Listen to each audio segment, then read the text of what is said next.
通常每年秋冬的时候，大概就是我们台湾流感流行的季节。是，对，那流感的症状其实跟一般感冒有时候还蛮像的。那常见就是喉咙痛啊、咳嗽、发烧、头痛，等等这些症状。所以那比较特别的就是流感通常症状会来的比较急促，那症状也会比较强烈。那如果是大人的话，很多都会出现很明显的肌肉酸痛，然后高烧38、39度，然后人非常的疲倦哦。有些患者会提到说他根本都起不了床。是，对。那诊断上呢，除了症状之外，其实快筛也是一个很好的方法。对，所以通常我们会建议大家，如果有疑似流感的症状的，那建议到医疗院所。现在快筛是不只是在大医院才能做，应该是在一般的诊所，它也可以帮你做快筛的，对不对？对，其实时间很快，有时候半个钟头内就可以知道答案。那我觉得最重要的是，你一旦确定是流感之后，我们其实就可以用克流感的药物。对，那现在政府也有一些公费的药物提供。那只要你是确定流感，那周遭的亲朋好友，或是同事也是流感的话，其实都可以符合使用的条件。而且重点是它是越快吃效果越明显。所以通常我们都是建议2天内，对，就48小时，从你症状开始算，48小时内。对，所以你如果一旦有症状也不要拖，我们就赶快到，因为台湾就医其实很方便，是，对，我们赶快确定诊断就可以赶快用药，那就快点复原。目前用的克流感大概有2种啦，就是口服跟鼻子喷剂的，对，那大概都是要用5天的疗程，对，早晚各1次，所以总共吃10次。对，鼻子喷剂啊，我没有听过鼻子喷剂的克流感，它是讲治疗过敏性鼻炎吗？不是，它也是流感，它给药是从鼻黏膜吸收。那吸收的会比较快吗？差不多，对，都是因为我想主要可能是因为避免抗药性，所以政府它会换。它隔一段时间公费可能会提供口服的，那像现在它又会优先提供这个鼻子喷剂、鼻喷剂的部分，对，效果都是一样的。那我觉得第一个最重要的就是因为流感是大家知道是飞沫传染嘛，飞沫就是鼻涕啊、口水这一些，是，所以最重要的第一个呢就是要戴口罩。对，那戴口罩呢，大家有时候我们看到有些患者其实蛮可爱的，他听到戴口罩呢，他就真的只有戴口罩，他鼻子露出来。那这样其实也没什么意思，因为你鼻子还是会吸到一些飞沫啊。所以麻烦你口罩一定要盖到鼻子。对，就是面罩哈，鼻子跟嘴巴都要戴。那特别是这个，通常口罩最前面鼻子这地方会有个可以调的这个，可以调的那个凹痕的那个部分，对，我们让它贴平鼻子戴，这样比较服帖，效果会更好。如果是布的口罩，应该是要常常清洗啦。对，然后而且布的口罩往往这鼻子这边如果没有很服帖的话，效果可能会稍微差一点。对，不过就比较环保了，因为你像你出入外面的话，可能你这个上面会沾附到一些这个病毒的分子啊，或者是一些别人的口水啊、飞沫等等。对，那这个把它换掉是比较安全。那第二个就是要常常洗手咯。尤其是你要吃东西之前，因为你可能手上，例如说我们东摸摸西摸摸啊，摸到别人的鼻涕口水啊等等。因为这个流感病毒的这个生命力其实很强它停留在这个桌面上或是物体上可以存活非常长的时间，所以你如果摸到吃东西不小心碰到，就可能就会接触到，就会中标了。对，这样子，所以勤洗手是非常重要的。所以像这样子，然后喷桌子，对，是有帮助的，那个洗手液呢？洗手液其实它是物理性的，不一定消毒酒精。对，只要把它清洁干净就 OK。还有就是要好好休息咯，不要熬夜，不要出门。那另外要避免人多的场合啦。对，像例如说去 KTV 啊，搭公车、搭捷运这种人多密集的，尤其是这种密闭式的空间，其实只要有一个人打喷嚏，它的方圆1公尺以内都是高危险区。因为台湾人口非常密集嘛，所以你不管到哪都人多，你到餐厅也是一样，所以其实传染的机会都很高。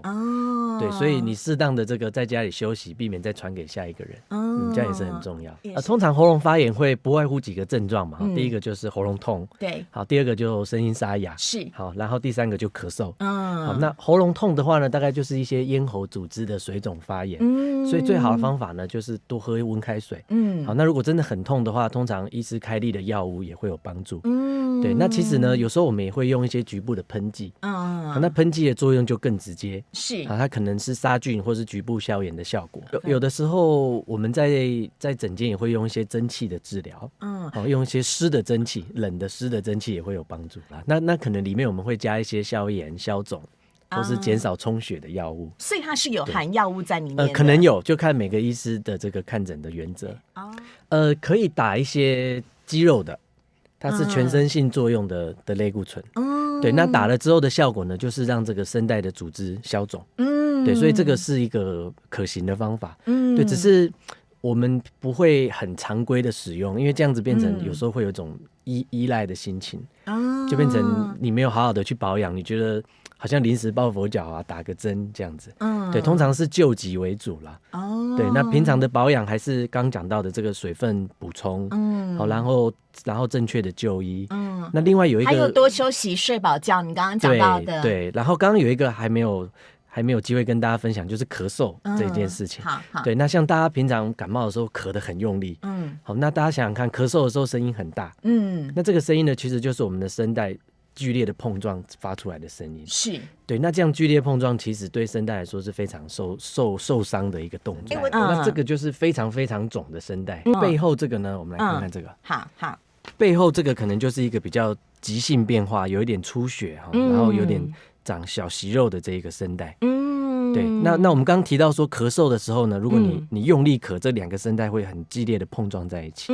对，所以其实有一些抑制咳嗽的技巧，那我们也可以利用今天的节目来跟各位听众还有观众分享，避免用力咳嗽或者是用力清喉咙。对，那如果真的很痒很咳的时候呢，其实有一个简单的技巧，大家可以试试看。那我们在诊间也会这样教患者。好，就是请你用鼻子慢慢的吸气，越慢越好。好，然后吸住之后呢，吸饱之后稍微憋一下，然后再从嘴巴吐气。鼻子吸，嘴巴吐，速度放得越慢越好。那这个过程做个几次，通常就会把这个喉咙痒啊、不舒服的感觉把它压过去。真假的？对，其实真的很有效。那我们常常看到很多患者，他咳的时候，好像大家肯定会这样，咳的时候就，然后用力一咳。对。但是大家想想看，我们这样用力吸一口气呢，吸进来从嘴巴吸进来的空气其实是冰冷又干燥的。那这些空气呢，对于声带或是对于气管都更刺激。所以你吸了这个冰冷干燥的空气，你就更想咳。所以你放慢速度的原因是因为我放慢速度吸进来，可以帮助鼻子把空气加温吗？对，加温加湿，然后减少对气管的刺激。对，这样就可以抑制住这个咳嗽的感觉。而且大家看这两边颜色也不一样。这正常的是象牙白，就非常漂亮。那这边整个都出血，还有一些皮下的血肿。红的呢？对，所以就表示它可能小的微血管破裂。然后这个血就渗到声带的组织，通常这样声音就会非常痒。在医学上呢，我们对于发炎的定义就是4个字：红肿热痛。对，那冰的东西呢，其实它就是减少局部血液循环，好，然后减少这个发炎物质的这个刺激跟累积。所以你含冰水或是吃冰淇淋呢，其实就是有点像咽喉上冰敷。对，那这个冰敷呢，就会有一些这个镇痛啊，跟这个减少充血的效果，其实是会有帮助的。通常咽喉发炎大概就是在这边，这个咽喉区的位置。对，那当这边红肿热痛的时候呢，我们如果含个冰水，含在这附近会有一些镇痛消炎，跟这个减少充血的效果。是，对。但是当你吞下去的时候，我们就是从后面，对，这个是食道，窄窄的这个是食道。对，我们从食道吞下去。那如果你这个水很冰呢，你就会刺激到前面的气管，所以你就可能会更想咳嗽。OK， 对，所以这个古早的智慧就是说，这个咳嗽不要吃冰的东西啊，就是这个原理。那但是有一个折中的方法，我们可以把这个冰水或是冰淇淋啊，含在这个口腔里面含在咽喉里面，是，等它没那么冰了，稍微接近体温一点的时候，我们再吞下去。这样就可以一兼二顾。我们又有冰敷的效果，又比较不会刺激到气管。因为其实我们这个流行的流感的病毒会有非常多种。那每年的流感疫苗呢，以前是3价，就是说它包含了3种病毒，通常是2个 A 型跟1个 B 型。那现在最近就升级了，是就变4价。所谓4价就是2个 A 型，跟2个 B 型。对，那我们但是价格也升级了，如果你是自费的话。对，那大家想想看，我们通常得流感，你只会得其中一种，你要么就是 A 型，要么就 B 型。对，但是我们流感的疫苗一次是打4种。对，所以你得了一种呢，你还是有可能得另外一种。对，所以我觉得如果真的很担心或是高风险的族群的话，如果你纵使得过了，你还是可以去打疫苗，因为你还是可以保护你没有得到的其他的那些类型，还是会有帮助。就我打下去之后多久开始有效呢？可能要1-2周啊。对，因为我们身体要认识这个进来的这个疫苗里面的这个成分，然后要开始发生这个免疫反应，然后要记住它，这个是需要一点时间的。居家隔离到底要隔几天才有用啊？通常要5天到1个礼拜。